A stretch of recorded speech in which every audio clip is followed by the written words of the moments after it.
ਟੋਰਨੀ trick ਇਹਨਾਂ ਦੇ ਨਾਲ ਤੁਸੀਂ ਯੂਐਸ ਇਮੀਗ੍ਰੇਸ਼ਨ ਬਾਬਤ ਕੋਈ ਵੀ ਸਲਾਹ ਕਰਨੀ ਹੈ, ਕੋਈ ਵੀ ਸਵਾਲ ਪੁੱਛਣਾ ਹੈ ਤੇ ਇਹਨਾਂ ਦਾ ਨੰਬਰ ਹੈ 4159090503।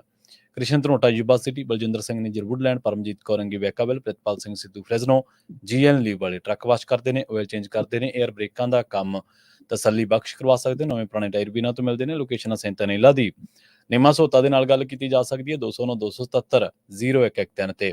ਜਸਵਿੰਦਰ ਸਿੰਘ, ਛਤਰ ਕੌਰ ਨਾਗਰਾ ਰੋਜ਼ਵਿਲ, ਚਰਨ ਸਿੰਘ ਸੁਖਵਿੰਦਰ ਢਾਲੀਵਾਲ ਐਰੀਜ਼ੋਨਾ ਤੇ ਇੰਟਰਵਿਊ ਟਰੱਕ ਸਟਾਪ ਵਾਲੇ।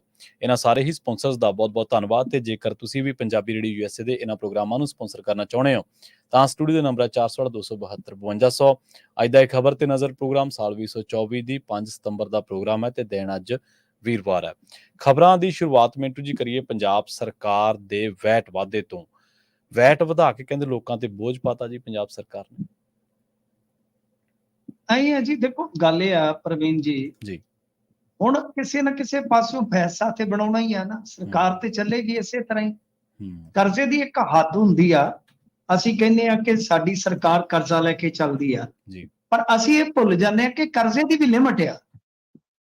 ਇੱਕ ਹੱਦ ਤੋਂ ਜ਼ਿਆਦਾ ਕਰਜ਼ਾ ਨਾ ਤੁਸੀਂ ਇੰਡੀਵਿਜੂਅਲੀ ਲੈ ਸਕਦੇ ਹੋ ਤੇ ਨਾ ਕੋਈ ਸਰਕਾਰ ਲੈ ਸਕਦੀ ਆ। ਤਾਂ ਫਿਰ ਦੂਸਰਾ ਆਪਸ਼ਨ ਤੁਹਾਡੇ ਕੋਲ ਕੀ ਬਚਦਾ ਕਿ ਆਪਣੀ ਪ੍ਰਾਪਰਟੀ ਵੇਚੋ ਜਿਹੜੀ ਸੁੱਖ ਨਾਲ ਪਹਿਲਿਆਂ ਨੇ ਵੇਚ ਦਿੱਤੀ ਆ।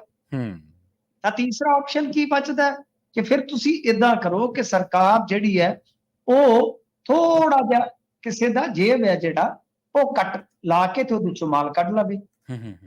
ਸਮਝੇ ਨਾ ਤੁਸੀਂ? ਜੀ। ਤਾਂ ਹੁਣ ਮਤਲਬ ਕਿ ਉਹਨਾਂ ਨੇ ਕੀ ਕੀਤਾ ਕਿ ਕੱਟ ਕਿਵੇਂ ਲਾਇਆ?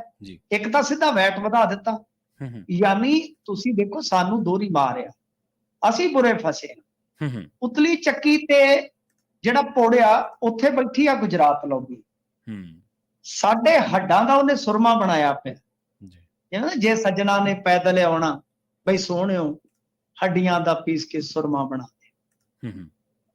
ਇਦਾਂ ਕਹਿੰਦੇ ਨੇ ਜੇ ਸੱਜਣਾ ਨੇ ਆਉਣਾ, ਕਿ ਰਾਹਾਂ ਵਿੱਚ ਅੱਖੀਆਂ ਵਿਛਾ ਦੇ, ਜੇ ਸੱਜਣਾ ਨੇ ਸੁਰਮਾ ਪਾਉਣਾ ਹੱਡੀਆਂ ਦਾ ਪੀਸ ਕੇ ਬਣਾ ਜੀ। ਤਾਂ ਗੱਲ ਇਹ ਆ ਕਿ ਸਾਡਾ ਸੁਰਮਾ ਬਣਾ ਰਹੇ ਨੇ 2 ਮਿੰਟ ਕੋਲ, ਕਿਵੇਂ ਬਣਾ ਰਹੇ? ਇਸ ਵੇਲੇ ਜਿਹੜੀ ਕੌਮਾਂਤਰੀ ਬਾਜ਼ਾਰ 'ਚ ਕੱਚੇ ਤੇਲ ਦੀ ਮੰਗ ਹੈ ਉਹ ਬਿਲਕੁਲ ਡਾਊਨ ਹੈ ਜੀ। ਹੁਣ ਜਦੋਂ ਡਿਮਾਂਡ ਘੱਟ ਹੈ ਤਾਂ ਮਤਲਬ ਇਹ ਹੈ ਕਿ ਰੇਟ ਡਿੱਗ ਜਾਏਗਾ। $70-72 ਪ੍ਰਤੀ ਬੈਰਲ ਤੇ ਤੇਲ ਦੀ ਕੀਮਤ ਹੈ। ਨਾ ਤਾਂ ਗੁਜਰਾਤ ਲੌਬੀ ਜਿਹੜੀ ਕਿ ਉਹਨੇ 2-3 ਆਪਣੇ ਕਹਿ ਲੋ ਕਿ ਬਣਾਏ ਨੇ, ਉਹ ਮਤਲਬ ਕਿ ਉਹਨਾਂ ਦਾ ਤਾਂ ਬਹੁਤ ਸੋਚਦੀ ਆ। ਜਿਹੜੇ ਇੱਥੇ ਦੂਜੇ ਬਚ ਗਏ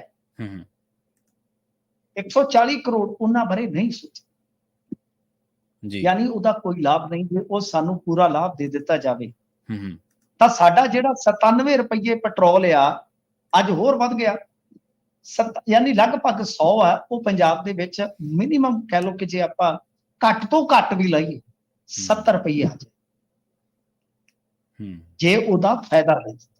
ਚਲੋ 10 ਰੁਪਏ ਹੋਰ ਲਾ ਲਓ, 80 ਰੁਪਏ। 80 ਰੁਪਏ ਚ ਮੰਨ ਲਓ ਜੇ ਸਟੇਟਾਂ 4-5 ਰੁਪਏ ਵੀ ਵਧਾ ਦੇਣ ਵੈਟ, ਤੇ ਆਪਦੀ ਕਲੈਕਸ਼ਨ ਜਿਹੜੀ ਆ ਉਹ ਮਾਲੀਏ ਦੀ ਘੱਟੋ ਘੱਟ ਪੰਜਾਬ ਦੇ ਲਿਹਾਜ਼ ਨਾਲ ਦੇਖੀਏ ਤੇ 1000 ਕਰੋੜ ਦੀ ਵਧਾ ਲੈਣ ਆਪਦੇ ਹਿਸਾਬ ਨਾਲ, ਤਦ ਵੀ ਸਾਨੂੰ 15 ਰੁਪਈਆਂ ਦਾ ਫਾਇਦਾ ਹੋ ਗਿਆ ਨਾ। ਹੁਣ ਨਾ ਤਾਂ ਸਾਨੂੰ ਉਹ ਰਹਿਤ ਦਿੰਦੇ ਆ ਜੀ, ਤੇ ਉਤੋਂ ਯੁੱਗ ਨੂੰ ਯੋਗਾ ਟੱਕਰ ਗਿਆ। ਸਾਨੂੰ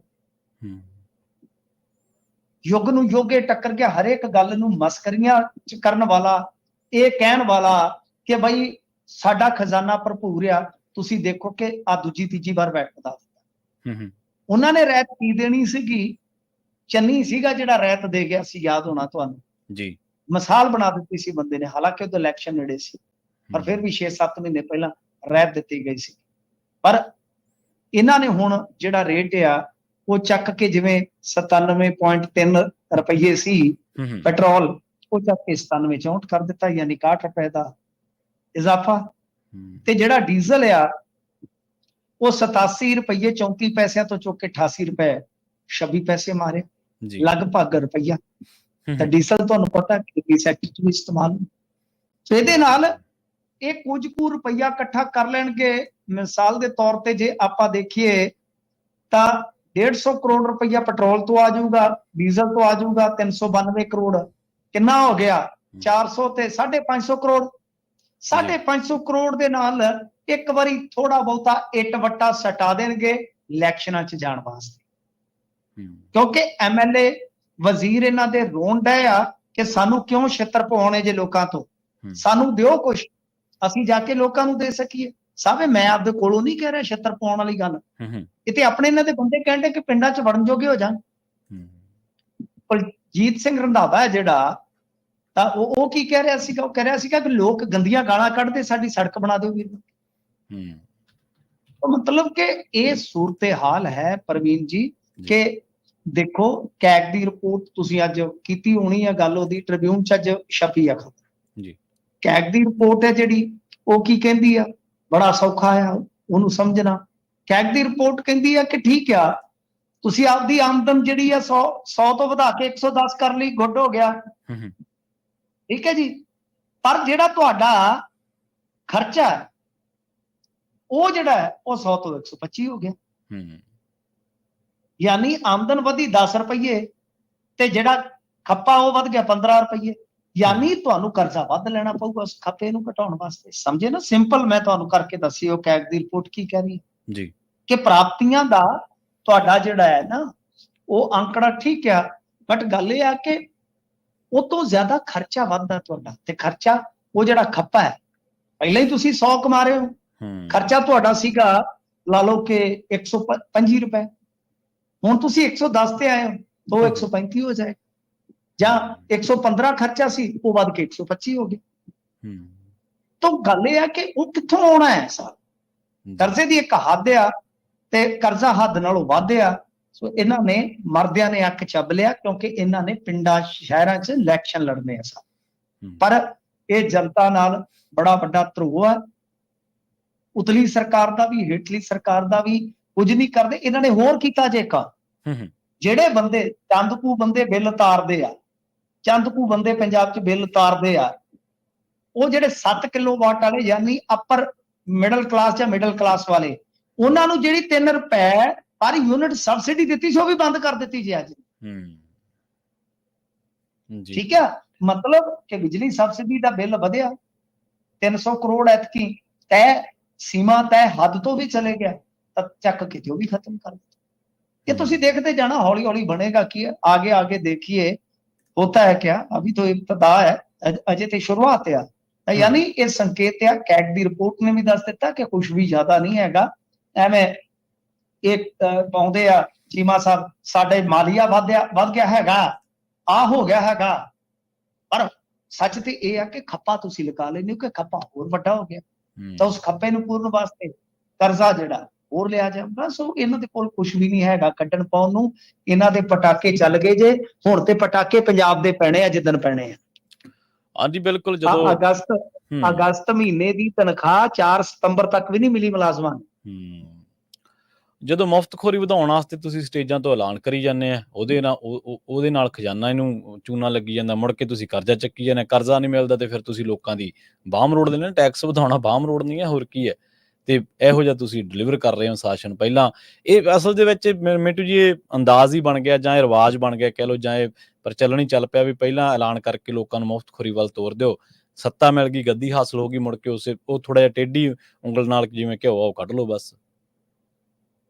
ਹਾਂਜੀ ਬਿਲਕੁਲ, ਲੋਕ ਸਰ ਇਹੋ ਜਿਹੀ ਫੀਮ ਤੇ ਲੱਗੇ ਹੋਏ, ਉਹ ਮਸਤ ਨੇ, ਮਸਤ ਨੇ। ਉਹਨਾਂ ਨੂੰ ਮਤਲਬ ਕਿ ਬਿਜਲੀ ਦੇ ਬਿੱਲ ਨਹੀਂ ਆ ਰਹੇ, ਪਰ ਉਹਨਾਂ ਨੂੰ ਦੂਸਰੇ ਪਾਸੇ ਆਪਣੀ ਆਰਥਿਕਤਾ ਦੇ ਨਾਲ ਕੋਈ ਸਰੋਕਾਰ ਨਹੀਂ ਹੈਗਾ। ਬਿਲਕੁਲ, ਉਹ ਇੰਨੇ ਚ ਖੁਸ਼ ਨੇ। ਮਤਲਬ ਇਹ ਇਸੇ ਤਰ੍ਹਾਂ ਹੈ ਕਿ ਜਿਵੇਂ ਕੋਈ ਬੰਦਾ ਸਕੰਜਵੀ ਪਿਆ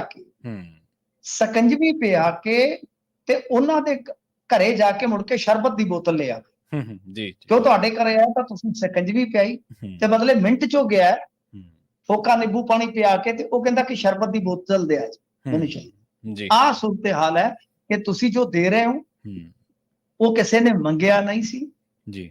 ਉਹ ਜੇ ਤੁਸੀਂ ਉਹਦਾ ਬਿੱਲ ਵੀ ਲਾ ਦੋਗੇ ਸਰ ਜਾਣਾ, 4-5 ਰੁਪਏ ਪਰ ਯੂਨਿਟ ਲਾ ਦੋਗੇ, ਜਿਹੜਾ ਅੱਛੀ ਖਾਸੀ ਆਮਦਨ ਰੱਖਦਾ 1000 ਯੂਨਿਟ ਉਹਦੀ ਮੱਚ ਜੂਗੀ ਨਾ, 3 AC ਚਲਾ ਕੇ ਵੀ 2 AC ਚਲਾ ਕੇ 1000 ਯੂਨਿਟ ਬਚੂਗੀ। 5 ਰੁਪਏ ਫਲੈਟ ਰੇਟ ਤੇ ਕਿੰਨਾ ਬਣ ਗਿਆ ਬਿੱਲ? 5000 2 ਮਹੀਨਿਆਂ ਦਾ, ਪਰ ਮਹੀਨੇ ਦਾ ਕਿੰਨਾ ਬਣ ਗਿਆ? 2500 ਘਰ ਦੇ ਮੋਬਾਈਲਾਂ ਦਾ ਖਰਚਾ ਹੈ ਸਭ। ਤਾਂ ਤੁਸੀਂ ਦੇਖੋ ਕਿ ਐਵਰੇਜ ਕਿੰਨਾ ਅਸੀਂ ਮਾਲੀਆ ਇਕੱਠਾ ਕਰ ਸਕਦੇ ਜੀ। ਤਾਂ ਜੇ ਉਹੀ ਸਬਸਿਡੀ ਚੋਂ ਕਰਜ਼ਾ ਸਾਨੂੰ ਘੱਟ ਲੈਣਾ ਪਵੇ, ਉਹ ਸਾਡਾ ਜਿਹੜਾ ਕਰਜ਼ੇ ਦਾ ਬਿੱਲ ਘੱਟ ਬਣੇਗਾ ਤਾਂ ਅਸੀਂ ਕੈਪੀਟਲ ਐਕਸਪੈਂਡੀਚਰ ਕਰ ਸਕਦੇ ਹਾਂ, ਯਾਨੀ ਪੂੰਜੀਗਤ ਖਰਚੇ ਆਪਦੇ ਵਧਾ ਸਕਦੇ ਹਾਂ, ਪੁਲ ਬਣਾ ਸਕਦੇ ਹਾਂ, ਨਹਿਰਾਂ ਬਣਾ ਸਕਦੇ ਹਾਂ ਜਾਂ ਸੜਕਾਂ ਬਣਾ ਸਕਦੇ ਹਾਂ। ਉਹ ਕਰਨਾ। ਤੇ ਅਗਲੀ ਖਬਰ ਦੇ ਵੱਲ ਵਧੀਏ ਮਿੰਟੂ ਜੀ, ਗੱਲ ਕਰੀਏ ਸੁਖਬੀਰ ਬਾਦਲ ਤੋਂ ਬਾਅਦ ਹੁਣ ਮਜੀਠੀਆ ਪਹੁੰਚੇ ਨੇ ਸ੍ਰੀ ਅਕਾਲ ਤਖਤ ਸਾਹਿਬ ਤੇ ਜੀ। ਹਾਂਜੀ ਦੇਖੋ, ਇੱਕ ਗਏ ਤੇ ਹੈਗੇ ਨੇ, ਇਹਨਾਂ ਨੇ ਕੋਈ ਮੀਡੀਆ ਦੇ ਨਾਲ ਗੱਲਬਾਤ ਨਹੀਂ ਕੀਤੀ ਜੀ, ਤੇ ਇਹਨਾਂ ਨੇ ਜਾ ਕੇ ਇੱਕ ਵਾਰੀ ਫੇਰ ਕਹਿ ਲਓ ਕਿ ਉੱਥੇ ਸ੍ਰੀ ਅਕਾਲ ਤਖਤ ਸਾਹਿਬ ਤੇ ਸਿਰ ਨਵਾਇਆ ਕਿ ਨਮਾਨੀ ਸਿੱਖ ਵਜੋਂ ਮੈਂ ਹਾਜ਼ਰ ਹਾਂ ਜੀ, ਜੋ ਵੀ ਤਨਖਾਹ ਲਾਓਗੇ ਮੈਂ ਮਾਫੀ ਮੰਗਣਾ ਤੇ ਮੈਂ ਉਹ ਭੁਗਤਣ ਵਾਸਤੇ ਤਿਆਰ ਹਾਂ। ਤਾਂ ਕਹਿਣ ਦਾ ਮਤਲਬ ਹੈ ਕਿ ਇਹਨਾਂ ਦੀ ਜਾਨ ਵੈਸੇ ਹੀ ਛੁੱਟੀ ਪਈ ਆ, ਉਹ ਇਹ ਉਦਾਂ ਹੀ ਨਹੀਂ ਬੋਲ ਰਹੇ। ਤੁਹਾਨੂੰ ਪਤਾ ਹੈ ਇਹਨਾਂ ਦੇ ਪ੍ਰਧਾਨ ਸਾਹਿਬ ਉਹ ਇਸ ਤਰ੍ਹਾਂ ਦੇ ਇੱਕ ਸਾਈਕਲ ਤੇ ਸਵਾਰ ਹੈ ਜਿਹਦੀ ਚੈਨ ਹੈ ਨਹੀਂ, ਪੈਡਲ ਹੀ ਮਾਰੀ ਜਾਂਦੇ ਆ, ਯਾਨੀ ਇਹਨਾਂ ਦੇ ਭਣਵਈਆ ਸਾਹਿਬ। ਤਾਂ ਉਹ ਇਹ ਬੋਲਦੇ ਨਹੀਂ ਪਏ, ਤਾਂ ਇਹ ਜਦੋਂ ਬੋਲਦੇ ਨਹੀਂ ਪਏ ਉੱਤੋਂ ਆਦੇਸ਼ ਜਥੇਦਾਰ ਜੀ ਨੇ ਦੇ ਦਿੱਤਾ ਕਿ ਨਹੀਂ ਇਹਦੇ ਤੇ ਗੱਲ ਹੀ ਨਹੀਂ ਕਰਨੀ। ਇਹ ਵੀ ਇੱਕ ਵੱਡਾ ਸਵਾਲ ਹੈ ਕਿ ਕੀ ਹੁਣ ਸਿਆਸਤ ਤੇ ਗੱਲ ਨਹੀਂ ਕੀਤੀ ਜਾ ਸਕਦੀ? ਜੇ ਤੁਹਾਡੇ ਕੋਲ ਮਾਮਲਾ ਹੈ ਤਾਂ ਤੁਸੀਂ 15 ਦਿਨ ਦੇ ਅੰਦਰ ਅੰਦਰ ਆਖਿਆ ਸੀਗਾ ਕਿ ਉਹ ਆ ਕੇ ਕਹਿਣ, ਤਾਂ ਉਹ ਤਾਂ ਆ ਗਏ ਆ ਤੇ ਤੁਸੀਂ ਨਿਬੇੜਾ ਕਰੋ। ਤਾਂ ਇਹ ਤਾਂ ਇੱਕ ਤਰ੍ਹਾਂ ਨਾਲ ਕਹਿ ਲਓ ਕਿ ਜ਼ੁਬਾਨਬੰਦੀ ਹੈ ਨਾ, ਕਿ ਤੁਸੀਂ ਕਿਸੇ ਦੀ ਰਾਜਨੀਤੀ ਤੇ ਗੱਲ ਵੀ ਨਹੀਂ ਕਰਨੀ ਪਈ। ਸੋ ਇਸ ਵਾਸਤੇ ਹੈ ਕਿ ਜਥੇਦਾਰ ਸਾਹਿਬ ਨੂੰ ਵੀ ਅਪੀਲ ਆ ਕਿ ਛੇਤੀ ਨਿਬੇੜੋ ਤੇ ਉਸ ਤੋਂ ਬਾਅਦ ਪਤਾ ਲੱਗੇ ਕਿ ਇਹਨਾਂ ਦੀ ਕਹਾਣੀ ਅੱਗੇ ਗਾਂ ਕਿੱਧਰ ਨੂੰ ਟੁਰਨੀ ਆ। ਮਜੀਠੀਆ ਸਾਹਿਬ ਅੱਗੇ ਨਹੀਂ ਸੀ ਬੋਲ ਰਹੇ, ਉਹ ਕਹਿੰਦੇ ਨਾ ਜੀ ਇਹਦੇ ਤੇ ਜਥੇਦਾਰ ਸਾਹਿਬ ਦਾ ਹੁਕਮ ਹੈ, ਕੀ ਬੋਲਣਾ, ਬਸ ਆਹ ਖਬਰ ਹੈ, ਇਹਦੇ ਚ ਹੋਰ ਕੀ ਹੈ। ਜੀ, ਗਿੱਦੜਬਾਹਾ ਦੇ ਵਿੱਚ ਦੀਪ ਸਿੱਧੂ ਦੇ ਭਰਾ ਮਨਦੀਪ ਸਰਗਰਮ ਹੋ ਗਏ ਨੇ ਜੀ। ਦੇਖੋ, ਇਹ ਸਰਬਜੀਤ ਸਿੰਘ ਖਾਲਸਾ ਨੇ ਕੁਝ ਦਿਨ ਪਹਿਲਾਂ ਕਿਹਾ ਸੀਗਾ ਕਿ ਬੀਤੇ ਦਿਨੀ ਬਈ ਇੱਥੋਂ ਸਿੱਧੂ ਸਾਹਿਬ ਚੋਣ ਲੜ ਸਕਦੇ ਨੇ, ਮਨਦੀਪ ਸਿੱਧੂ। ਠੀਕ ਹੈ ਜੀ। ਦੀਪ ਸਿੱਧੂ ਦੇ ਭਰਾ ਦਾ ਨਾਮ ਮਨਦੀਪ ਸਿੱਧੂ ਹੈ। ਤੇ ਨਾਲ ਕਿਹਾ ਸੀਗਾ ਕਿ ਅਸੀਂ ਬਈ ਗੱਲਬਾਤ ਸਾਰੀਆਂ ਧਿਰਾਂ ਦੇ ਨਾਲ ਕਰਾਂਗੇ, ਮਸਲਨ ਕਿ ਸੁਖਰਾਜ ਸਿੰਘ ਨਾਲ ਵੀ ਹੋ ਜਾਏਗੀ ਗੱਲ, ਕਿਉਂਕਿ ਸੁਖਰਾਜ ਸਿੰਘ ਨਿਆਮੀ ਵਾਲਾ ਪਹਿਲਾਂ ਹੀ ਮੈਦਾਨ ਚ ਆ ਗਏ। ਉਧਰੋਂ ਭਗਵੰਤ ਸਿੰਘ ਉਰਫ ਪ੍ਰਧਾਨ ਮੰਤਰੀ, ਉਹਦਾ ਟੱਬਰ ਵੀ ਐਲਾਨ ਕਰ ਚੁੱਕਾ ਹੈ। ਹੋ ਸਕਦਾ ਕੱਲ ਨੂੰ ਸਿਮਰਨਜੀਤ ਸਿੰਘ ਮਾਨ ਦਾ ਧੜਾ ਵੀ ਮੈਦਾਨ ਚ ਆ ਜਾਵੇ ਜੀ। ਹਾਲਾਂਕਿ ਉਹਦੇ ਚੋਂ ਹੀ ਨਿਕਲਿਆ ਜਸਕਰਨ ਸਿੰਘ ਕਾਹਨ ਸਿੰਘ ਵਾਲਾ ਦਾ ਧੜਾ ਜਿਹੜਾ, ਉਹ ਹਾਲੇ ਕੋਈ ਇਹਦੇ ਤੇ ਫੈਸਲਾ ਨਹੀਂ ਕਰ ਸਕਿਆ। ਹੁਣ ਇਹ ਕਹਿੰਦੇ ਆ ਕਿ ਸੋਮਵਾਰ ਨੂੰ ਮੁਲਾਕਾਤ ਹੋਏਗੀ ਅੰਮ੍ਰਿਤਪਾਲ ਸਿੰਘ ਮੈਂਬਰ ਪਾਰਲੀਮੈਂਟ ਨੇ ਜਿਹੜੇ, ਉਹਨਾਂ ਦੇ ਨਾਲ, ਤੇ ਉਸ ਤੋਂ ਬਾਅਦ ਉੱਥੋਂ ਹਰੀ ਝੰਡੀ ਮਿਲ ਜਾਏਗੀ ਤੇ ਦੂਜੇ ਜਿਹੜੇ ਯਾਨੀ ਸੁਖਰਾਜ ਸਿੰਘ ਤੇ ਭਗਵੰਤ ਸਿੰਘ ਉਰਫ ਪ੍ਰਧਾਨ ਮੰਤਰੀ, ਉਹਨਾਂ ਦੇ ਪਰਿਵਾਰਾਂ ਨਾਲ ਵੀ ਗੱਲ ਕੀਤੀ ਜਾਊਗੀ, ਯਾਨੀ ਉਹਨਾਂ ਨੂੰ ਭਰੋਸੇ ਚ ਲਿਆ ਜਾਊਗਾ। ਪਰ ਗੱਲ ਇਹ ਆ ਕਿ ਪ੍ਰਧਾਨ ਮੰਤਰੀ ਤੇ ਅੰਦਰ ਬੈਠਾ ਵਿਚਾਰਾ ਜੀ, ਮਾਤੜ ਬੰਦਾ, ਛੋਟਾ ਜਿਹਾ ਉਹਦਾ ਜਵਾਕ ਆ। ਤਾਂ ਫਿਰ ਇਹ ਵੀ ਤੇ ਇੱਕ ਤੁਲਨਾਤਮਕ ਤੌਰ ਤੇ ਵੇਖਣਾ ਪਊਗਾ ਕਿ ਜ਼ਰੂਰਤ ਕਿਹਨੂੰ ਇਲੈਕਸ਼ਨ ਲੜਨ ਦੀ ਬਈ ਜ਼ਿਆਦਾ। ਮਨਦੀਪ ਸਿੰਘ ਸਿੱਧੂ ਜਿਹੜੇ ਸੈਟਲਡ ਨੇ ਪੂਰੇ, ਉਹਨਾਂ ਨੂੰ ਆ ਕਿ ਜੇ ਪ੍ਰਧਾਨ ਮੰਤਰੀ ਇਹ ਤੇ ਇਹ ਨਿਬੇੜਨ ਬਈ, ਅਸੀਂ ਤੇ ਕੁਝ ਨਹੀਂ ਕਹਿ ਸਕਦੇ ਜੀ। ਤਾਂ ਗੱਲ ਇਹ ਆ ਕਿ ਇਹ ਆਪਣੇ ਆਪ ਦੇ ਵਿੱਚ ਕਹਿ ਲਓ ਕਿ ਕਾਫੀ ਗੁੰਝਲਦਾਰ ਮਸਲਾ ਹੋ ਰਿਹਾ। ਪਹਿਲਾਂ ਸੰਕੇਤ ਐਸੇ ਮਿਲ ਰਹੇ ਸਨ ਕਿ ਵਾਰਸ ਪੰਜਾਬ ਦੇ ਜਥੇਬੰਦੀ ਯਾਨੀ ਜਿਹੜੀ ਹੈ ਉਹ ਸ਼ਾਇਦ ਜ਼ਿਮਨੀ ਚੋਣਾਂ ਤੋਂ ਕਿਨਾਰਾ ਕਰਕੇ ਐਸਜੀਪੀਸੀ ਇਲੈਕਸ਼ਨ 'ਚ ਸਾਰੀ ਤਾਕਤ ਝੋਕ ਦੇਵੇਗੀ। ਪਰ ਇੱਥੇ ਇਉਂ ਲੱਗਦਾ ਕਿ ਕੁਝ ਚੀਜ਼ਾਂ ਜਿਹੜੀਆਂ ਨੇ ਉਹ ਹੁਣ ਥੋੜੀਆਂ ਆਕਾਂਖਿਆਵਾਂ ਦੇ ਨਾਲ ਵੱਜੀਆਂ ਨਜ਼ਰ ਆ ਰਹੀਆਂ ਜੀ, ਕਿ ਦਿਲ ਮੇਰਾ ਵੀ ਕਰੇ, ਤਾਂ ਦਿਲ ਹੁਣ ਕਰਨ ਲੱਗ ਪਿਆ ਕਈਆਂ। ਤਾਂ ਇਹ ਵੇਖਣਾ ਹੋਏਗਾ ਕਿ ਠੀਕ ਹੈ, ਸਰਬਜੀਤ ਸਿੰਘ ਖਾਲਸਾ ਦੇ ਹੀ ਹਲਕੇ ਦੀ ਇਹ ਵਿਧਾਨ ਸਭਾ ਸੀਟ ਆ, ਉਹ ਜਿੱਤੇ ਨੇ, ਤੇ ਕੀ ਸਾਰਿਆਂ ਤੇ ਸਹਿਮਤੀ ਪਹਿਲੀ ਗੱਲ ਬਣਦੀ ਹੈ? ਜੇ ਨਹੀਂ ਬਣਦੀ ਤੇ ਫਿਰ ਉਹ ਵੋਟ ਤੇ ਖਿਲਰ ਜਾਏਗੀ। ਤੇ ਵੈਸੇ ਵੀ ਸਰਬਜੀਤ ਸਿੰਘ ਖਾਲਸਾ ਦੀ ਜਿਹੜੀ ਲੈ ਆ ਉਹ ਪੂਰੀ 100% ਦੀ 100% ਅੱਗੇ ਆ ਜਾਏਗੀ ਜੂਨ ਤੋਂ, ਉਹਦੇ ਤੇ ਵੀ ਡਾਊਟ ਹੈ ਬਤੌਰ ਇਸ ਇਲਾਕੇ ਦੇ ਵਸਨੀਕ ਦੇ ਮੇਰਾ। ਠੀਕ ਹੈ ਨਾ ਸਾਹਿਬ, ਤੁਸੀਂ ਕੋਈ ਸਹਿਮਤ ਹੋਣਾ ਚਾਹੇ ਸਹਿਮਤ ਹੋ ਸਕਦਾ, ਅਸਹਿਮਤ ਹੋਣਾ ਚਾਹੇ ਤਾਂ ਸਵਾਗਤ ਆ। ਮਤਲਬ ਕਿ ਉਹ ਲੈ ਜਿਹੜੀ ਹੈ ਉਹ ਪੂਰਨ ਤੌਰ ਤੇ ਵੱਜਵੀਂ ਆ ਜਾਏਗੀ ਗਿੱਦੜਵਾ, ਤਾਂ ਉਹਦੇ ਤੇ ਵੀ ਇੱਕ ਪ੍ਰਸ਼ਨ ਚਿੰਨ੍ਹ ਹੈਗਾ। ਤਾਂ ਖੈਰ ਇਹ ਇੱਕ कह लो कि वड्डी सरगर्मी नजर आ रही है कि मनदीप सिद्धू नुक्कड़ बैठकां कर रहे हैं ते नाल कह रहे आ सरबजीत सिंह खालसा कि ਅਸੀਂ ਦੂਜਿਆਂ ਨਾਲ ਰਾਬਤਾ ਕਰਾਂਗੇ, ਉਹਨਾਂ ਦੇ ਨਾਲ ਸੰਵਾਦ ਰਚਾਵਾਂਗੇ ਤੇ ਉਸ ਤੋਂ ਬਾਅਦ ਸਭ ਕੁਝ ਠੀਕ ਹੋ ਜਾਏਗਾ। ਤਾਂ ਦੇਖੋ ਹੁਣ ਅੱਗੇ ਠੀਕ ਹੁੰਦਾ ਕਿ ਨਹੀਂ ਹੁੰਦਾ। ਇਹਦਾ ਮਤਲਬ ਹੈ ਕਿ ਪੰਥਕ ਧਿਰਾਂ ਚੋਂ ਤਕਰੀਬਨ ਕਹਿ ਲਓ ਕਿ ਇੱਕ ਦੋ ਚਿਹਰੇ ਤੇ ਸਾਫ਼ ਹੋ ਗਏ। ਹੁਣ ਜੇ ਗਿੱਦੜਬਾਹ ਦੇ ਲਿਹਾਜ਼ ਨਾਲ ਦੇਖੀਏ ਤੇ ਅੱਜ ਬਚਿੱਤਰ ਸਿੰਘ ਕਰਾਈ ਵਾਲਾ ਆਮ ਆਦਮੀ ਪਾਰਟੀ ਵਾਲੇ ਜਿਹੜੇ ਉਹਨਾਂ ਨੇ ਵੀ ਇਕੱਠ ਰੱਖਿਆ ਸੀ ਆਪਦੇ ਪਿੰਡ। ਸੁਖਜਿੰਦਰ ਕੌਣੀ ਵੀ ਪਹਿਲਾਂ ਆਪਾਂ ਦੇਖਿਆ ਇਕੱਠ ਕਰ ਚੁੱਕੇ ਆ। ਡਿੰਪੀ ਢਿੱਲੋਂ ਵੀ ਵੱਡੇ ਵੱਡੇ ਚੈਨਲਾਂ ਤੇ ਜਾ ਕੇ ਇੰਟਰਵਿਊ ਦੇ ਰਹੇ ਨੇ। ਤਾਂ ਮਤਲਬ ਕਿ ਇਹ ਸਾਰੀਆਂ ਚੀਜ਼ਾਂ ਕਹਿ ਲਓ ਕਿ ਚੱਲ ਰਹੀਆਂ ਨੇ, ਪਰ ਇਹਦੇ ਵਿੱਚ ਆਪਾਂ ਜੇ ਦੇਖੀਏ ਤਾਂ ਪੰਥਕ ਸਰਗਰਮੀਆਂ ਜਿਹੜੀਆਂ ਸਮਝੀਆਂ ਜਾਂਦੀਆਂ ਸੀ ਕਿ ਸ਼ਾਇਦ ਹੀ ਨਜ਼ਰ ਆਉਣ ਗਿੱਦੜਬਾਹ ਹਲਕੇ 'ਚ, ਉਹ ਵੀ ਨਜ਼ਰ ਆਉਣ ਲੱਗ ਪਈਆਂ ਜੀ। ਤੇ ਮਿੰਟੂ ਜੀ, ਪੰਜਾਬ ਦੇ ਚੀਫ ਸੈਕਟਰੀ ਨੂੰ ਤਲਬ ਕੀਤਾ ਗਿਆ ਜੀ। ਪ੍ਰਵੀਨ ਜੀ, ਪੰਜਾਬ ਦੀ ਜਿਹੜੀ ਕਹਾਣੀ ਆ, ਹੁਣ ਮੈਂ ਵਾਰ-ਵਾਰ ਇਹਨਾਂ ਨੂੰ ਐਵੇਂ ਲੱਗੂਗਾ ਕਿ ਇਹ ਬੰਦਾ ਸ਼ਾਇਦ ਸਾਨੂੰ ਟਾਰਗੇਟ ਕਰਦਾ, ਕਿ ਪਰ ਨਹੀਂ, ਅਸੀਂ ਕਿਸੇ ਨੂੰ ਟਾਰਗੇਟ ਤੇ ਨਹੀਂ ਕਰਦੇ। ਅਸੀਂ ਲੋਕਾਂ ਨੂੰ ਸੁਚੇਤ ਜ਼ਰੂਰ ਕਰਦੇ ਹਾਂ ਕਿ ਕਹਾਣੀਆਂ ਕਿਸ ਤਰ੍ਹਾਂ ਦੀਆਂ ਚੱਲ ਰਹੀਆਂ। ਇਹਦੇ ਤੋਂ ਬਈ ਸਬਕ ਲੈ ਕੇ ਆਪਣੀਆਂ ਅੱਖਾਂ ਦਾ ਪਰਦਾ ਖੋਲ ਲਵੋ। ਇਸ ਤੋਂ ਪਹਿਲਾਂ ਕਿ ਮੈਂ ਇਸ ਖਬਰ ਵੱਲ ਆਵਾਂ ਜਿਹੜੀ ਤੁਸੀਂ ਸਰਲੇਖ ਦੇ ਰੂਪ 'ਚ ਮੈਥੋਂ ਪੁੱਛੀ ਆ ਕਿ ਜੀ ਚੀਫ ਸੈਕਟਰੀ ਨੂੰ ਤਲਬ ਕਰ ਲਿਆ, ਉਸ ਤੋਂ ਪਹਿਲਾਂ ਜੇ ਇੱਕ ਚਿੱਠੀ ਨੇ ਅੱਜ ਦੇਰ ਸ਼ਾਮੀ ਭੜਥੂ ਪਾ ਦਿੱਤਾ ਹੈ। ਉਹ ਚਿੱਠੀ ਲਿਖੀ ਆ ਜੋ ਬਹੁਤ ਤੇਜ਼ ਤਰਾਰ ਪੰਜਾਬ ਪੁਲਿਸ ਦੀ ਅਫਸਰ ਕੁੜੀ ਆ ਅਮਨਜੋਤ ਕੌਰ, ਉਹਦੇ ਵੱਲੋਂ ਡੀਜੀਪੀ। ਉਹਦੇ 'ਚ ਬਕਾਇਦਾ ਤੌਰ ਤੇ ਜ਼ਿਕਰ ਹੈ ਮੰਤਰੀ ਬੈਂਸ ਦਾ, ਉਹਨਾਂ ਦੀ ਵਾਈਫ ਹੈ ਜਿਹੜੀ ਬੀਬੀ ਜੋਤੀ ਜੀ, ਤੇ 100 ਕਰੋੜ ਦੇ ਸਾਈਬਰ ਫਰਾਡ ਦਾ ਮਾਮਲਾ ਹੈ ਕਿ ਉਹਨਾਂ ਬੰਦਿਆਂ ਚੋਂ ਹੀ ਇਹਨਾਂ ਦੀਆਂ ਨਜ਼ਦੀਕੀਆਂ ਨੇ, ਦੋ ਨੰਗਲ ਦੇ ਰਹਿਣ ਵਾਲੇ ਆ, ਤੇ ਸਾਰੀ ਡੰਡ ਜਿਹੜੀ ਇਸ ਮੁਕੱਦਮੇ ਦੀ ਲਾ ਰਹੇ ਆ। ਮਤਲਬ ਕਿ ਇਹ ਜਿਹੜਾ ਮਾਮਲਾ ਹੈ ਮੁਹਾਲੀ ਪੁਲਿਸ ਤੋਂ ਲੈ ਕੇ ਜਾਂ ਤਾਂ ਬਿਊਰੋ ਆਫ ਇਨਵੈਸਟੀਗੇਸ਼ਨ ਜੋ ਉਹਨੂੰ ਦੇ ਦਿਓ ਜਾਂ ਕਿਸੇ ਹੋਰ ਸਾਈਬਰ ਸੈੱਲ ਵਰਗੇ ਨੂੰ ਦੇ ਦਿਓ, ਇੱਥੇ ਪ੍ਰਭਾਵਿਤ ਕੀਤਾ ਜਾ ਰਿਹਾ ਮੁਕੱਦਮਾ। ਜੀ ਜੀ। ਤੇ ਉਹ ਹੁਣ ਉਦੋਂ ਬੋਲੀ ਆ ਜਦੋਂ ਉਹਦੇ ਖਿਲਾਫ ਇੱਕ ਕੇਸ ਜਿਹੜਾ ਫਾਈਲ ਕਰ ਦਿੱਤਾ ਗਿਆ ਤੇ ਉਹ ਹਾਈ ਕੋਰਟ 'ਚ ਜਾ ਕੇ ਉਸ ਨੂੰ ਸਟੇ ਕਰਵਾ ਕੇ ਆਈ। ਹੁਣ ਇਹਦਾ ਕੀ ਕਰੋਗੇ ਜੀ? ਕਿਹਦੇ ਵੱਲ ਖੜੋਗੇ? 100 ਕਰੋੜ ਦਾ ਫਰਾਡ ਫੜਨ ਵਾਲੀ ਵੱਲ ਕਿ ਬਈ ਦੂਸਰਿਆਂ ਵੱਲ? ਤੇ ਮੈਂ ਤੁਹਾਡੇ ਤੇ ਛੱਡ ਦਿੰਦਾ, ਇਹਨਾਂ ਦੇ ਜਿਹੜੇ ਸਮਰਥਕ ਨੇ ਮੇਰੇ ਸਤਿਕਾਰਯੋਗ, ਇਹਨਾਂ ਤੇ ਛੱਡ ਦਿੰਦਾ। ਕਿਹਦੇ ਪੱਖ 'ਚ ਖਲੋਵੋ? ਜਿਹਨੇ 100 ਕਰੋੜ ਦਾ ਸਾਈਬਰ ਫਰਾਡ ਫੜਿਆ ਉਹਦੇ ਵੱਲ ਜੀ, ਜਾਂ ਦੂਸਰਿਆਂ ਵੱਲ ਜਿਹਦਾ ਨਾਮ ਆ ਰਿਹਾ, ਜਿਹਦਾ ਉਹ ਨਾਂ ਲੈ ਰਹੀ ਹੈ ਕਿ ਬਈ ਮੈਂ ਦੁਖੀ ਹੋ ਗਈ, ਪਲੀਜ਼ ਜਾਂਚ ਪੜਤਾਲ ਜਿਹੜੀ ਹੈ ਉਹ ਕਿਸੇ ਮਤਲਬ ਕਿ ਦੂਸਰੇ ਜਾਂ ਤਾਂ ਵਿੰਗ ਤੋਂ ਕਰਾਓ ਜੋ ਬਿਊਰੋ ਆਫ ਇਨਵੈਸਟੀਗੇਸ਼ਨ ਹੈ ਜਾਂ ਜੋ ਸਾਈਬਰ ਸਪੈਸ਼ਲਸ ਹੈ। ਇਹ ਹਾਲ ਹੈ ਇਸ ਵੇਲੇ। ਮੁੱਖ ਮੰਤਰੀ ਦੇ ਦਫ਼ਤਰ ਤੱਕ ਇਹ ਗੱਲ ਪਹੁੰਚ ਗਈ ਅੱਜ। ਇਹ ਕੋਈ ਛੋਟੀ ਮੋਟੀ ਗੱਲ ਨਹੀਂ ਹੈ ਸਾਹਿਬ ਜੀ। ਜਨਵਰੀ 'ਚ ਇਹ ਫੜਿਆ ਜਾਂਦਾ ਰਹਿ ਕੇ, ਉਸ ਤੋਂ ਬਾਅਦ ਅਪ੍ਰੈਲ ਦੇ ਵਿੱਚ ਫੜਨ ਵਾਲੀ ਤੇ ਮਾਮਲਾ ਚੱਲ ਪੈਂਦਾ। ਫਿਰ SIT ਦੀ ਜਾਂਚ ਹੁੰਦੀ ਹੈ ਤੇ ਕਮਾਲ ਦੀ ਗੱਲ SIT 'ਚ ਉਹੀ ਬੀਬੀ ਜਿਹੜੀ ਅਫਸਰ ਬੀਬੀ ਆ ਉਹ ਸ਼ਾਮਲ ਹੁੰਦੀ ਹੈ। ਕਮਾਲ ਹੈ ਨਾ। ਤਾਂ ਮਤਲਬ ਕਿ ਇੱਥੇ ਤੰਦ ਨਹੀਂ ਤਾਣੀ ਉਲਝੀ ਪਈ ਹੈ ਸਾਹਿਬ, ਕੋਈ ਸਮਝ ਨਹੀਂ ਆ।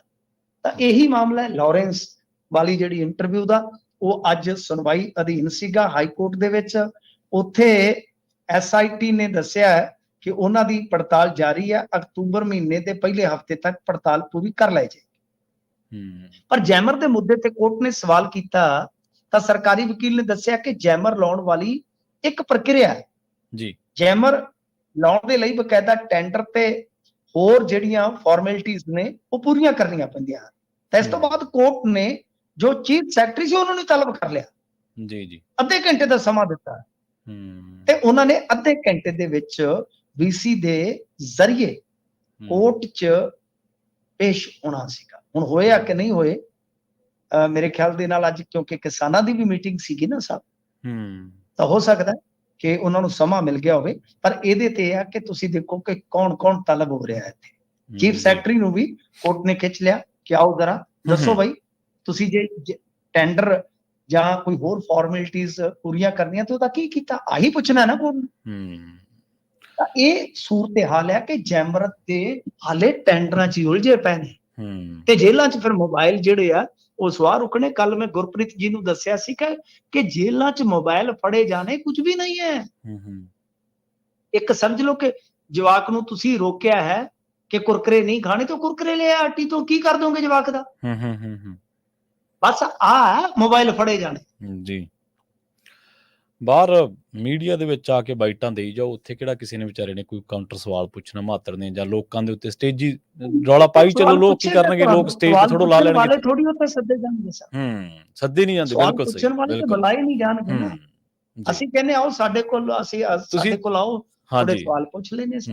ਸਿਤਮ ਜ਼ਰੀਫੀ ਦੇਖੋ ਮਿੰਟੂ ਜੀ, ਵਿਧਾਨ ਸਭਾ ਦੇ ਵਿੱਚ ਇਹਨਾਂ ਦੇ ਚੁਣੇ ਹੋਏ ਵਿਧਾਇਕ ਜਿਨ੍ਹਾਂ ਨੂੰ ਵੋਟਾਂ ਪਾਈਆਂ ਲੋਕਾਂ ਨੇ, ਜਿਨ੍ਹਾਂ ਨੇ ਇਹਨਾਂ ਦੇ ਮੈਨੀਫੈਸਟੋ ਹੇਠ ਚੋਣ ਲੜੀ ਹੈ, ਇਹਨਾਂ ਨੇ ਟਿਕਟਾਂ ਦਿੱਤੀਆਂ, ਉਹ ਚੁਣ ਕੇ ਆਏ ਨੇ, ਉਹ ਰੌਲਾ ਪਾ ਰਹੇ ਨੇ ਕੁੰਵਰ ਵਿਜੇ ਪ੍ਰਤਾਪ ਵਰਗੇ ਕਿ ਅਫਸਰ ਗੱਲ ਨਹੀਂ ਸੁਣਦੇ। ਬਿਲਕੁਲ ਸਰ, ਬਿਲਕੁਲ ਸਰ, ਬਿਲਕੁਲ ਖੁਦ ਸਪੀਕਰ ਹੀ ਰੌਲਾ ਪਾ ਰਹੇ ਨੇ, ਸਪੀਕਰ ਰੌਲਾ ਪਾ ਰਹੇ ਨੇ, ਬਿਲਕੁਲ ਸਹੀ ਹੈ, ਬਿਲਕੁਲ।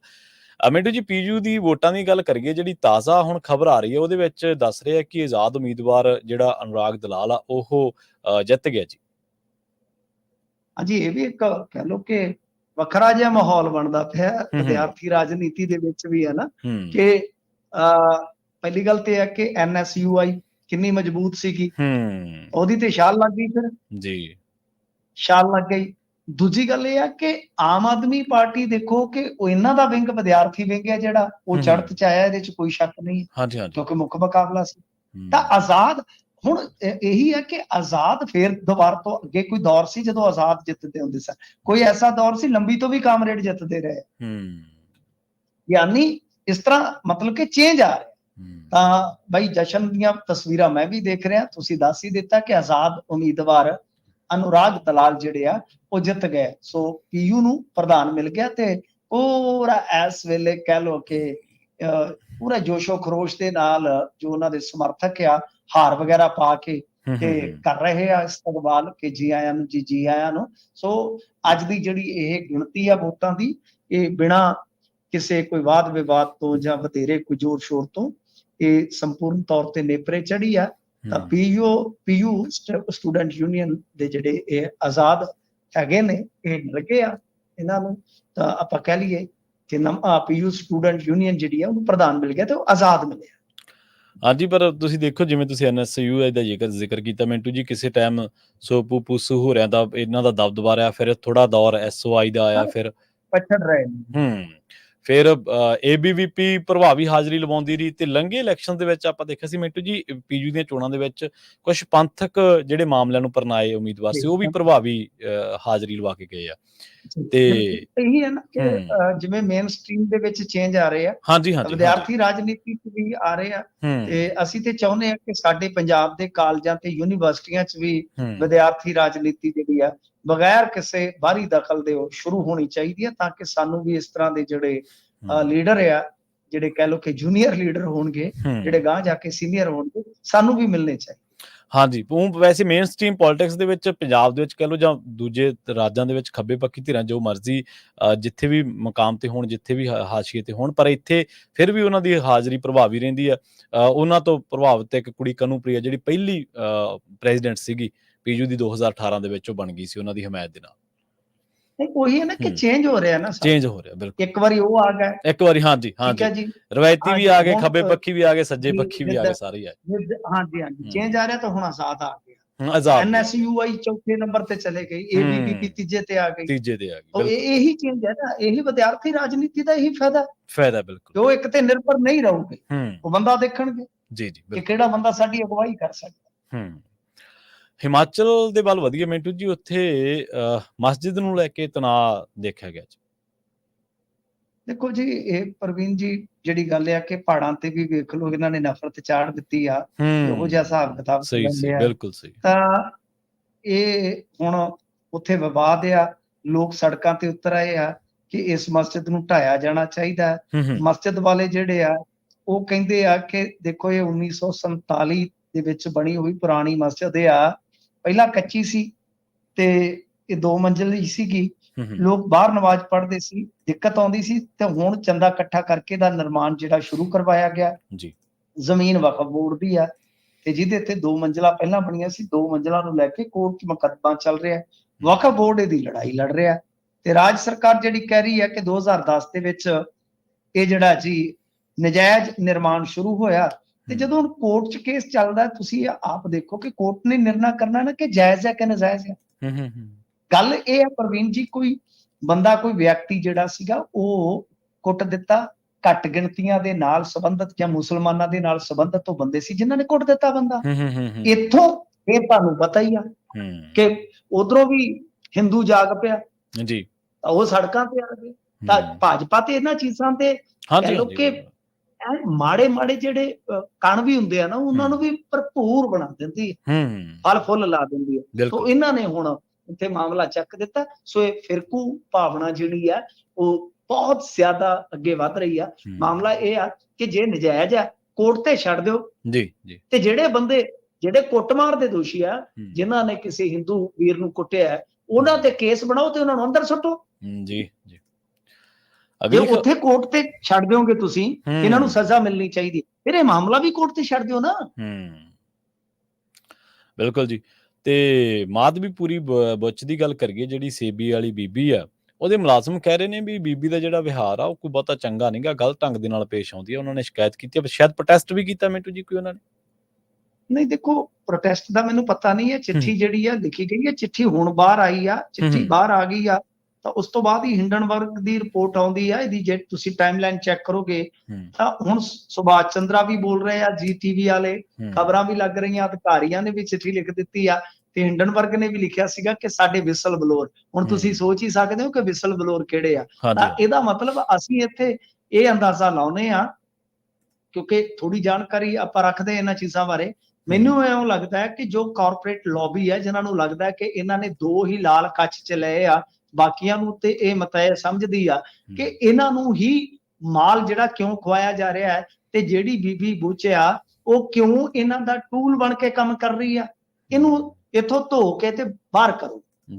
ਤਾਂ ਅਧਿਕਾਰੀਆਂ ਦਾ ਜਿਹੜਾ ਲੈਟਰ ਆ ਉਹ ਚਰਚਾ ਦਾ ਵਿਸ਼ਾ ਬਣਿਆ, ਜਿਹਦੇ ਚ ਉਹਨਾਂ ਨੇ ਕਈ ਤਰ੍ਹਾਂ ਦੇ ਦੋਸ਼ ਲਾਏ ਕਿ ਬੀਬੀ ਸਾਡੇ ਤੋਂ ਗਲਤ ਕੰਮ ਕਰਾਉਂਦੀ ਹੈ, ਗਲਤ ਸਾਨੂੰ ਟਾਰਗੇਟ ਦਿੰਦੀ ਹੈ, ਗਲਤ ਨਾਵਾਂ ਨਾਲ ਪੁਕਾਰਦੀ ਹੈ। ਇਵਨ ਦੈਟ ਕਿ ਸਾਡਾ ਜਿਹੜਾ ਇੱਕ ਬੈਲੈਂਸ ਆਫਿਸ ਅਤੇ ਆਪਦੀ ਘਰ ਦੀ ਜ਼ਿੰਦਗੀ ਦਾ ਹੋਣਾ ਚਾਹੀਦਾ, ਸਾਡਾ ਉਹ ਵੀ ਤਵਾਜ਼ਨ ਇਹਨੇ ਗਵਾ ਦਿੱਤਾ। ਜੀ ਜੀ, ਬਿਲਕੁਲ। ਦੇਖ ਲਓ ਤੁਸੀਂ, ਪਹਿਲਾਂ ਭਾਜਪਾ ਹੀ ਕਦੇ ਜਦੋਂ ਆ ਹਿੰਡਨਬਰਗ ਦੀ ਰਿਪੋਰਟ ਤੋਂ ਪਹਿਲਾਂ ਮਿੰਟੂ ਜੀ ਇਹਦੀਆਂ ਸਿਫਤਾਂ ਬੜੀਆਂ ਕਰਦੇ ਹੁੰਦੇ, ਸੇਬੀ ਦੀ ਜਾਂਚ ਐਂ ਚੱਲ ਰਹੀ ਹੈ, ਸੇਬੀ ਨੇ ਆਹ ਕਿਹਾ, ਸੇਬੀ ਨੇ ਉਹ ਕਿਹਾ।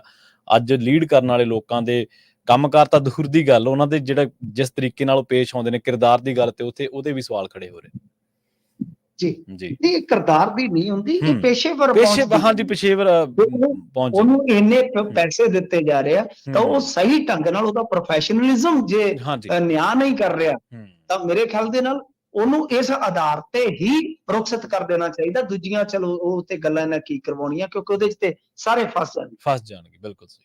ਮਿੰਟੂ ਜੀ, ਇਹਨਾਂ ਖਾਸ ਖਬਰਾਂ ਤੇ ਖਾਸ ਜਾਣਕਾਰੀਆਂ ਦੇ ਲਈ ਤੁਹਾਡਾ ਬਹੁਤ ਬਹੁਤ ਧੰਨਵਾਦ। ਧੰਨਵਾਦ ਜੀ।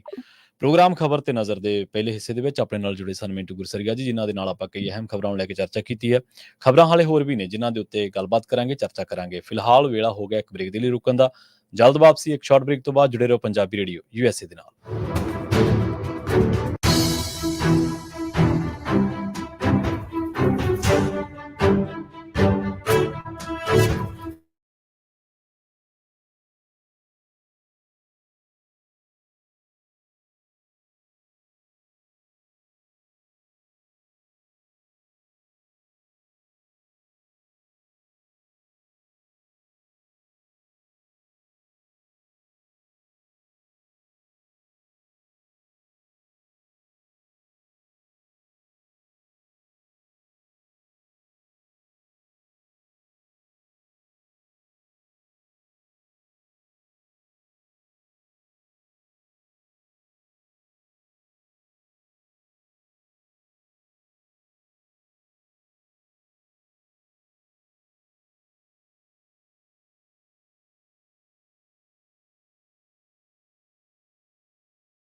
ਦਾ ਜਿਹਨੇ ਵਾਰ-ਵਾਰ ਪੈਰੋਲ ਦਿੱਤੀ। ਆਪਾਂ ਲੰਘੇ ਪ੍ਰੋਗਰਾਮ ਦੇ ਵਿੱਚ ਵੀ ਗੱਲਬਾਤ ਕੀਤੀ ਸੀ ਤੇ ਉਹਦੀ ਖਾਸੀ ਚਰਚਾ ਇਸ ਟਾਈਮ ਹੋ ਰਹੀ ਆ। ਉਸ ਮਾਮਲੇ ਉੱਤੇ ਲੋਕ ਖਾਸਾ ਕਿੰਤੂ ਕਰ ਰਹੇ ਨੇ, ਟਿੱਪਣੀਆਂ ਵੀ ਕੀਤੀਆਂ ਜਾ ਰਹੀਆਂ ਨੇ, ਕਿਉਂਕਿ ਉਹ ਮਾਮਲਾ ਇਕੱਲਾ ਜੇਲਰ ਦੀ ਟਿਕਟ ਦੇ ਨਾਲ ਨਹੀਂ ਜੁੜਿਆ। ਅਸਲ ਦੇ ਵਿੱਚ ਜਿਹੜੀ ਸਿਆਸੀ ਤੌਰ ਤੇ ਜਿਹੜਾ ਕਰੈਕਟਰ ਹੈ ਸਿਆਸਤਦਾਨਾਂ ਦਾ ਜਾਂ ਪਾਰਟੀਆਂ ਦਾ ਜੋ ਕਿਰਦਾਰ ਆ, ਉਹ ਵੀ ਲੋਕਾਂ ਸਾਹਮਣੇ ਨੰਗਾ ਹੋ ਗਿਆ। ਕੁਝ ਲੋਕ ਇਹ ਕਹਿ ਰਹੇ ਨੇ ਕਿ ਭਾਜਪਾ ਦਾ ਪਰਦਾ ਫਾਸ਼ ਹੋ ਗਿਆ ਕਿ ਉਹ ਕਿਸ ਤਰੀਕੇ ਦੇ ਨਾਲ ਚੀਜ਼ਾਂ ਨੂੰ ਚਲਾਉਂਦੀ ਹੈ, ਪਰ ਉਹਨਾਂ ਨੇ ਲੁਕਵੇਂ ਢੰਗ ਨਾਲ ਕਦੋਂ ਪੋਲਿਟਿਕਸ ਕੀਤੀ ਹੈ, ਇਹੋ ਜਿਹੀ ਪੋਲਿਟਿਕਸ ਤਾਂ ਖਾਸ ਕਰਕੇ ਉਹ ਬੜੇ ਕਹਿ ਕੇ ਜਿਹਨੂੰ ਆਪਾਂ ਕਹਿ ਦਿੰਦੇ ਹਾਂ, ਜਾਂ ਬੜੇ ਇੱਕ ਤੈਅ ਤਰੀਕੇ ਦੇ ਨਾਲ, ਜਾਂ ਬੜੇ ਹੀ ਆਪਣੇ ਏਜੰਡੇ ਨੂੰ, ਪੋਲੀਟੀਕਲ ਏਜੰਡੇ ਨੂੰ, ਜਿਹੜਾ ਉਹਨਾਂ ਦਾ ਸੱਤਾ ਪ੍ਰਾਪਤੀ ਦਾ ਏਜੰਡਾ ਹੈ, ਉਹਨੂੰ ਲੋਕਾਂ ਦੇ ਵਿੱਚ ਬੜੇ ਮਾਣ ਦੇ ਨਾਲ ਪ੍ਰਚਾਰਦੀ ਹੈ ਤੇ ਬੜੇ ਇਹ ਪ੍ਰਭਾਵ ਦੇ ਨਾਲ ਕਿ ਬਈ ਅਸੀਂ ਤਾਂ ਇਹ ਕੰਮ ਕਰਾਂਗੇ। ਚਾਹੇ ਤੁਸੀਂ ਅਡਵਾਨੀ ਦੀ ਰੱਥ ਯਾਤਰਾ ਤੋਂ ਲੈ ਲਓ, ਚਾਹੇ ਤੁਸੀਂ ਹਿੰਦੂ ਹਿਰਦੇ ਸਮਰਾਟ ਮੋਦੀ ਤੋਂ ਲੈ ਲਓ, ਕਦੇ ਲੋਕ ਉਹਨਾਂ ਨੇ ਕੰਮ ਕੀਤਾ ਨਹੀਂ, ਕਦੇ ਉਹਨਾਂ ਨੇ ਕਿਹਾ ਹੀ ਨਹੀਂ ਗਾ ਕਿ ਨਹੀਂ ਜੀ ਅਸੀਂ ਤਾਂ ਇਹ ਨਹੀਂ ਕਰਦੇ।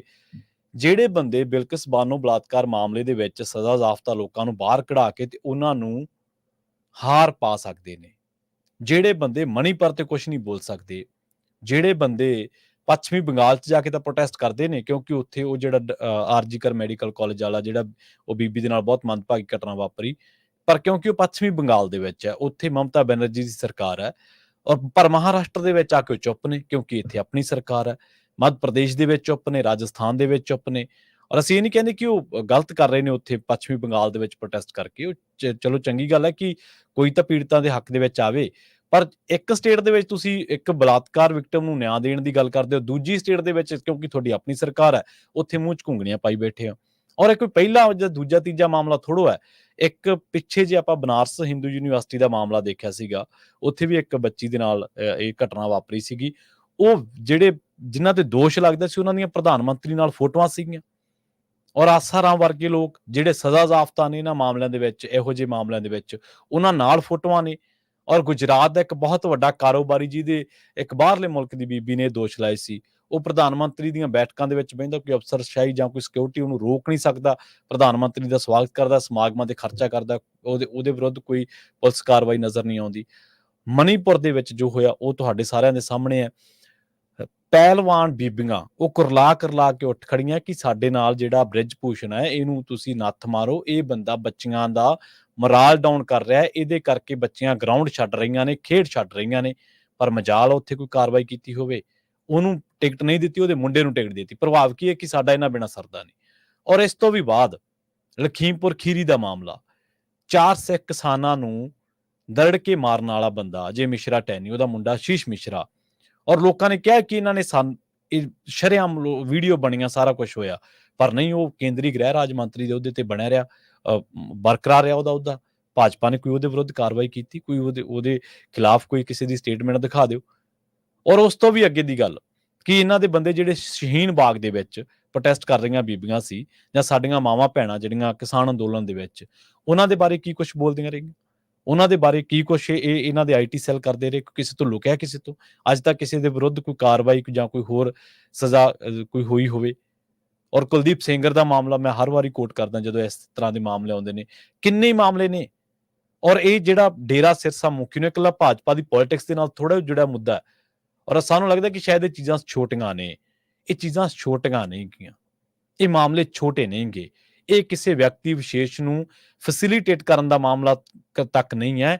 ਇਹ ਇੱਕ ਭਾਈਚਾਰਾ ਵਿਸ਼ੇਸ਼, ਇੱਕ ਖਿੱਤਾ ਵਿਸ਼ੇਸ਼, ਪੰਜਾਬ, ਉਹਦੇ ਵਿੱਚ ਸਿੱਖ ਭਾਈਚਾਰਾ ਵਸਦਾ, ਉਹਦੀਆਂ ਭਾਵਨਾਵਾਂ ਦੇ ਨਾਲ ਜੁੜਿਆ ਮਾਮਲਾ ਹੈ। ਕਿਉਂਕਿ ਇਹ ਉਹੀ ਬੰਦਾ ਹੈ ਜਿਹੜਾ ਨਾ ਸਿਰਫ ਪੱਤਰਕਾਰ ਕਤਲ ਮਾਮਲੇ ਦੇ ਵਿੱਚ ਸਜ਼ਾ ਜ਼ਾਫਤਾ ਹੈ, ਬਲਾਤਕਾਰ ਦੇ ਮਾਮਲੇ ਦੇ ਵਿੱਚ ਸਜ਼ਾ ਜ਼ਾਫਤਾ ਹੈ, ਔਰ ਇਸ ਬੰਦੇ ਨੇ ਵਾਰ-ਵਾਰ ਸਿੱਖ ਭਾਵਨਾਵਾਂ ਨੂੰ ਢਾਹ ਲਾਈ ਹੈ। ਤੇ ਇਹਦੇ ਵਿੱਚ ਸਿੱਖਾਂ ਦੇ ਆਗੂ ਕਹਾਉਂਦੇ ਲੋਕ ਅੱਜ ਉਹ ਕਿੱਥੇ ਖੜੇ ਨੇ, ਉਹਨਾਂ ਦੇ ਉੱਤੇ ਤੁਸੀਂ ਝਾਤ ਤਾਂ ਮਾਰੋ, ਅੱਜ ਉਹ ਸਿਆਸੀ ਤੌਰ ਤੇ ਪਤਨ ਦਾ ਸ਼ਿਕਾਰ ਨੇ। ਪਤਨ ਲਫ਼ਜ਼ ਬਹੁਤ ਭਾਰਾ ਹੋ ਜਾਊਗਾ, ਮੈਂ ਹਾਸ਼ੀਆਗ੍ਰਸਤ ਕਹਿ ਦਿੰਦਾ, ਇੰਨਾ ਕੁ ਮੈਂ ਰਹਿਮਦਿਲੀ ਜਾਂ ਕਹਿ ਲਓ ਕਿ ਸ਼ਬਦਾਂ ਦੇ ਵਿੱਚ ਮਰਿਆਦਾ ਦਿਖਾ ਦਿੰਦਾ, ਪਰ ਪਤਨ ਉਹਨਾਂ ਦਾ ਹੋ ਚੁੱਕਿਆ। ਜਿਹੜੇ ਲੋਕ ਕਹਿੰਦੇ ਸੀ ਕਿ ਅਸੀਂ ਪੰਥ ਦੇ ਨੁਮਾਇੰਦੇ ਹਾਂ, ਅਸੀਂ ਲੋਕਾਂ ਨੂੰ ਇਨਸਾਫ ਦਿਵਾਵਾਂਗੇ, ਅਸੀਂ ਪੰਥਕ ਗੱਲ ਕਰਾਂਗੇ, ਉਹਨਾਂ ਦੇ ਉੱਤੇ ਕਿਹੋ ਜਿਹੇ ਦੋਸ਼ ਲੱਗੇ ਨੇ। ਉਹਨਾਂ ਦੇ ਉੱਤੇ ਦੋਸ਼ ਲੱਗੇ ਨੇ ਕਿ ਇਸ ਬੰਦੇ ਨੂੰ ਉਹਨਾਂ ਨੇ ਮਾਫੀ ਦਵਾਈ ਹੈ, ਔਰ ਕਹਿ ਕੇ ਦਵਾਈ ਹੈ, ਔਰ ਉਸ ਤੋਂ ਬਾਅਦ ਉਸ ਨੂੰ ਜਾਇਜ਼ ਕਰਾਰ ਦੇਣ ਦੇ ਲਈ, ਉਸ ਨੂੰ ਲੋਕਾਂ ਦੇ ਉੱਤੇ ਠੋਸਣ ਦੇ ਲਈ 90 ਲੱਖ ਦੇ ਇਸ਼ਤਿਹਾਰ ਦਵਾਏ ਨੇ। ਅੱਜ ਉਹ ਕਿੱਥੇ ਨੇ ਲੋਕ, ਅੱਜ ਉਹ ਤਨਖਾਹੀਏ ਕਰਾਰ ਨੇ। ਤਨਖਾਹੀਏ ਕਰਾਰ ਬੰਦੇ ਨਾਲ ਜਿੰਨਾ ਚਿਰ ਅਕਾਲ ਤਖਤ ਸਾਹਿਬ ਜਾਂ ਗੁਰਮਤ ਜਿਹੜੀ ਮਰਿਆਦਾ ਹੈ ਉਹਦੇ ਮੁਤਾਬਕ ਲੋਕ ਉਹਦੇ ਨਾਲ ਸਮਾਜਿਕ ਤੌਰ ਤੇ ਰਾਬਤਾ ਨਹੀਂ ਰੱਖਦੇ। ਔਰ ਸੁਖਬੀਰ ਬਾਦਲ ਗਏ ਸੀ ਪਟਿਆਲੇ ਦੇ ਵਿੱਚ, ਲੋਕ ਉਹਨਾਂ ਤੋਂ ਟਲਦੇ ਨਜ਼ਰ ਆਏ, ਉਹਨਾਂ ਦੇ ਆਪਣੇ ਲੋਕ। ਉਹ ਕਹਿੰਦੇ ਜੀ ਤੁਸੀਂ ਤਨਖਾਹੀਆ ਕਰਾ ਰਹੇ ਹੋ, ਇਸ ਕਰਕੇ ਜਦੋਂ ਕੋਈ ਅਗਲਾ ਕੋਈ ਗੁਰਮਤ ਕੋਈ ਇਸ ਤਰ੍ਹਾਂ ਦਾ ਹੁਕਮ ਨਹੀਂ ਆਉਂਦਾ ਕੋਈ ਸ੍ਰੀ ਅਕਾਲ ਤਖਤ ਸਾਹਿਬ ਤੋਂ, ਅਸੀਂ ਠੀਕ ਹੈ ਤੁਹਾਡੇ ਨਾਲ ਦੂਰੋਂ ਦੁਆ ਸਲਾਮੀ ਚੰਗੀ ਹੈ। ਇਹ ਹੈ, ਇਹ ਰਿਵਾਜ ਰਿਹਾ। ਇਸ ਤੋਂ ਪਹਿਲਾਂ ਵੀ ਲੋਕ ਕਈ ਹੋਏ ਨੇ। ਔਰ ਇਹ ਇਕੱਲੀ ਡੇਰੇਦਾਰ ਨੂੰ ਪੈਰੋਲ ਦਾ ਮਾਮਲਾ ਨਹੀਂ ਹੈ, ਜਾਂ ਉਹਨੂੰ ਉਸ ਨੂੰ ਛੱਡਣ ਵਾਲੇ ਜਾਂ ਜਿਹਦੇ ਦਸਤਕਾਂ ਹੇਠੋਂ ਛੱਡਿਆ ਜਾਂਦਾ ਸੀ ਬੰਦਾ, ਬਾਹਰ ਲਿਆਂਦਾ ਜਾਂਦਾ ਸੀ, ਉਹਨੂੰ ਕੋਈ ਟਿਕਟ ਦੇਣ ਦਾ ਮਾਮਲਾ ਨਹੀਂ ਹੈ। ਇਸ ਮਾਮਲੇ ਤੇ ਅਕਾਲੀ ਦਲ ਦੀ 10 ਸਾਲਾਂ ਦੀ ਸਰਕਾਰ ਦਾ ਭੋਗ ਪੈ ਗਿਆ। ਉਹਨਾਂ ਦੀ ਸਿਆਸਤ ਤੱਕ ਦਾ ਜਿਹੜਾ ਅੱਜ ਭੋਗ ਪੈਣ ਦੇ ਕਗਾਰ ਤੇ ਆ, ਉਹ 10 ਸਾਲਾਂ ਦੀ ਸੱਤਾ ਤੋਂ ਬਾਅਦ ਉਹ ਨਾ ਆਪੋਜੀਸ਼ਨ 'ਚ ਰਹੇ, ਤੇ ਉਸ ਤੋਂ ਬਾਅਦ ਉਹਨਾਂ ਦੇ 3 MLAs ਆਏ। 3 MLAs ਦੇ ਵਿੱਚੋਂ ਉਹਨਾਂ ਦਾ ਇੱਕ ਤੁਰ ਗਿਆ, ਇੱਕ ਦੀ ਸੁਰ ਨਹੀਂ ਉਹਨਾਂ ਨਾਲ ਮਿਲ ਰਹੀ, ਔਰ ਦੂਜਾ ਤਾਂ ਚਲੋ ਉਹਨਾਂ ਦੇ ਪਰਿਵਾਰ ਦੇ ਵਿੱਚੋਂ ਹੀ ਹੈ। ਔਰ ਲੋਕ ਸਭਾ ਚੋਣਾਂ ਦੇ ਵਿੱਚ ਅਕਾਲੀ ਦਲ ਕਿੱਥੇ ਗਿਆ? ਰਾਜਧਾਨੀ ਚੰਡੀਗੜ੍ਹ, ਜਿਹੜੀ ਸਾਡੀ ਰਾਜਧਾਨੀ, ਔਰ ਅਸੀਂ ਕਹਿੰਦੇ ਰਹਾਂਗੇ ਜਿੰਨਾ ਚਿਰ ਸਾਡੇ ਸਵਾਸ ਚੱਲਦੇ ਨੇ, ਔਰ ਅਸੀਂ ਕਵਾਂਗੇ ਕਿ ਉਹ ਪੰਜਾਬ ਦੀ ਰਾਜਧਾਨੀ ਹੈ, ਉੱਥੇ ਉਹਨਾਂ ਦਾ ਕੈਂਡੀਡੇਟ ਹੈ ਨਹੀਂ ਸੀ ਲੋਕ ਸਭਾ ਚੋਣਾਂ ਦੇ ਵਿੱਚ। ਔਰ ਜੇਕਰ 13% ਵੋਟ ਨੂੰ ਲਾਈਏ, 16% ਵੋਟਾਂ ਚਾਹੀਦੀਆਂ ਨੇ ਜ਼ਮਾਨਤ ਬਚਾਉਣ ਵਾਸਤੇ ਕਿਸੇ ਵੀ ਇਲੈਕਸ਼ਨ ਦੇ ਵਿੱਚ। ਅਕਾਲੀ ਦਲ ਬਾਦਲ, ਅਕਾਲੀ ਦਲ ਤਾਂ ਚਲੋ ਕੱਲਾ ਕਵਾਂਗੇ ਤਾਂ ਗਲਤ ਵੀ ਹੋ ਸਕਦੀ ਹੈ, ਅਕਾਲੀ ਦਲ ਬਾਦਲ ਜਿਹੜਾ ਲੰਬੀਆਂ ਚੱਲਦਾ ਹੈ, ਉਹਦੀ 13% ਵੋਟ ਹੈ, ਜ਼ਮਾਨਤ ਜ਼ਬਤ ਉਹਦੀ ਲੋਕ ਸਭਾ ਚੋਣਾਂ ਦੇ ਵਿੱਚ।